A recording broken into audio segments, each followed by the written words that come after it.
السلام علیکم ناظرین، میں ہوں فیصل حکیم اور آج کے ویلاگ میں ہم بات کریں گے یوم تکبیر کے حوالے سے۔ یوم تکبیر 28 مئی جو آج ہم منا رہے ہیں، یہ وہ دن ہے جب پاکستان نے اپنے ایٹمی قوت ہونے کا باقاعدہ اعلان کیا، اور یہ اعلان کیوں ہوا اور کیسے ہوا، اس کے پیچھے ایک پوری تاریخ بنا ہے۔ اور یہ شروع ہوتی ہے 14 اگست 1947 سے، جب پاکستان دنیا کے نقشے پر ابھرا تو اسی کے ساتھ ایک اور ریاست بھی دنیا کے نقشے پر ابھری اور اس کا نام تھا بھارت۔ بھارت نے کبھی بھی پاکستان کے وجود کو تسلیم نہیں کیا اور ہمیشہ سے پاکستان کے خلاف سازشوں میں مصروف رہا۔ کبھی طاقت کے زور پر اور کبھی سازشوں کی بنیاد پر اس نے یہ کوشش کی کہ وہ اس خطے میں اپنی چودراہٹ قائم کر سکے، کبھی پاکستان پر جنگ مسلط کر کے اور کبھی عالمی برادری کے سامنے اس طرح کا ڈھونگ رچا کر وہ یہ چاہتا تھا کہ وہ اس خطے پر اپنی بالادستی قائم کرے، لیکن ہر بار اسے چیلنج درپیش تھا پاکستان کا۔ طاقت کے نشے میں چور بھارت نے 11 مئی 1998 کو راجستھان کے علاقے پوکھران میں آپریشن شکتی کے نام سے 5 ایٹمی دھماکے کیے، اور ایٹمی دھماکوں سے اس نے یہ اعلان کیا کہ وہ دنیا کی 6ٹھی مسلمہ ایٹمی طاقت ہے۔ ان ایٹمی دھماکوں کے بعد بھارت کی قیادت کے پاکستان کے حوالے سے جارحانہ بیانات بھی سامنے آئے اور خطے کے حوالے سے بھی بھارت کا لب و لہجہ تبدیل ہو گیا۔ پاکستان نے اس ساری صورتحال کو مد نظر رکھتے ہوئے بھارت کے ان ایٹمی دھماکوں کا جواب دینے کا فیصلہ کیا، اور اس حوالے سے چاغی کے پہاڑوں کا انتخاب کیا گیا، اور 28 مئی کو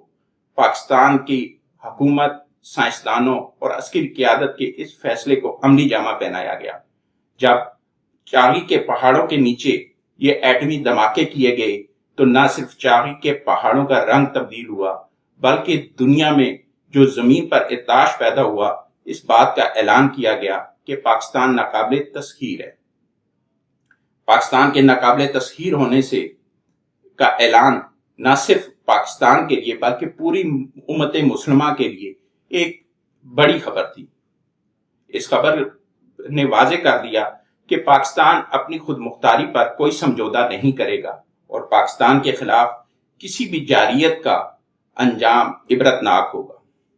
اب کن صورتحال میں یہ ایٹمی دھماکے کیے گئے، یہ بھی دیکھنا ہوگا۔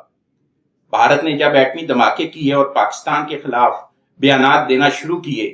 تو اس وقت پاکستان نے جب فیصلہ کیا کہ بھارت کے ایٹمی دھماکوں کا جواب دیا جائے گا تو پوری عالمی برادری نے پاکستان پر دباؤ ڈالا، اور دباؤ اس لیے ڈالا کہ پاکستان ایٹمی دھماکے نہ کرے جواب میں۔ اس کے لیے پاکستان کو کبھی معاشی پابندیوں کا جو ہے وہ کہا گیا کہ اس پر معاشی پابندیاں لگا جائیں گی، کبھی ڈیفالٹ ہونے کا کہا گیا، اور کبھی یہ کہا گیا کہ اس کے بھیانک اثرات مرتب ہو سکتے ہیں۔ کبھی پاکستان کو یہ کہا گیا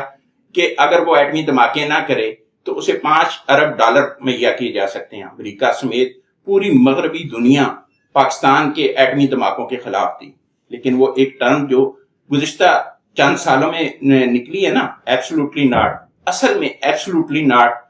28 مئی 1998 کو تھا، جب پاکستان نے اس سارے دباؤ کو مسترد کر دیا، اور اس سارے دباؤ کو مسترد کرنے کے بعد پاکستان نے بھارت کے 5 ایٹمی دھماکوں کے مقابلے میں 6 ایٹمی دھماکے کیے،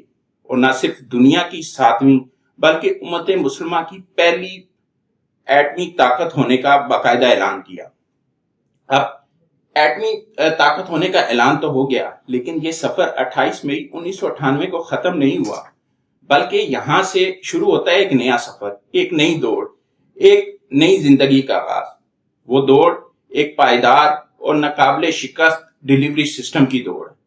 کیونکہ وہ کہا جاتا ہے کہ شہ سوار جس کے پاس بے مثال گھوڑا نہ ہو،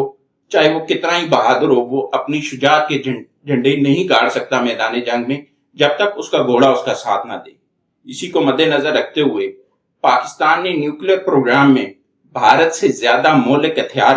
بنانے شروع کیے، اور اس کے ساتھ ساتھ ڈیلیوری سسٹم جو انتہائی ضروری تھا کہ آپ کے جو ایٹمی وار ہیڈز ہیں ان کو کس طرح لے کر جایا جا سکے گا، اور اس کے لیے کیا پیرامیٹرز ہوں گے، کون سے ہتھیار استعمال کیے جا سکیں گے، اس پر بھی کام شروع کیا۔ اگر دیکھیں تو ہمارے بیلسٹک اور کروز میزائل بھارت کے مقابلے میں زیادہ سبک رفتار اور زیادہ کامیابی سے اہداف کو نشانہ بنانے والے ہیں، اور اس کے تجربات بھی اس بات کا واضح ثبوت ہے۔ اگر یہ کہا جائے کہ 28 مئی 1998 کو جو ایٹمی دھماکے کیے گئے، اس میں ڈاکٹر عبدالقدیر خان اور ڈاکٹر سمر مبارک مان اور ان کے انجینئرز نے ایک بے مثال کارکردگی دکھائی اور دنیا کے سامنے اعلان کیا کہ پاکستان کو شکست نہیں دی جا سکتی، تو اس میں ایک اہم کردار اور بھی ہے، اور وہ کردار ہے اس سارے ایٹمی پروگرام کو اس وقت تک دنیا سے اوجھل رکھنے کا جب تک اپنے اہداف حاصل نہ کیے جا سکیں، اور اس میں اہم کردار رہا پاکستان کی مسلح افواج اور حساس اداروں کا، جنہوں نے نہ صرف فول پروف سیکیورٹی کے لیے ایک حکمت عملی اپنائی، بلکہ عالمی مارکیٹ سے حساس آلات اور پرزوں کی خریداری اور سپلائی کو بھی یقینی بنایا، جو کہ ظاہر ہے پاکستان کی افواج اور ہمارے حساس اداروں کے لیے ایک قابل فخر کارنامہ ہے۔ اب پاکستان نے 28 مئی کو جب یہ ایٹمی دھماکے کیے تو اس کے بعد اگر آپ دیکھیں تو جو بھارت کے بیانات تھے وہ یکدم بند ہو گئے۔ وہ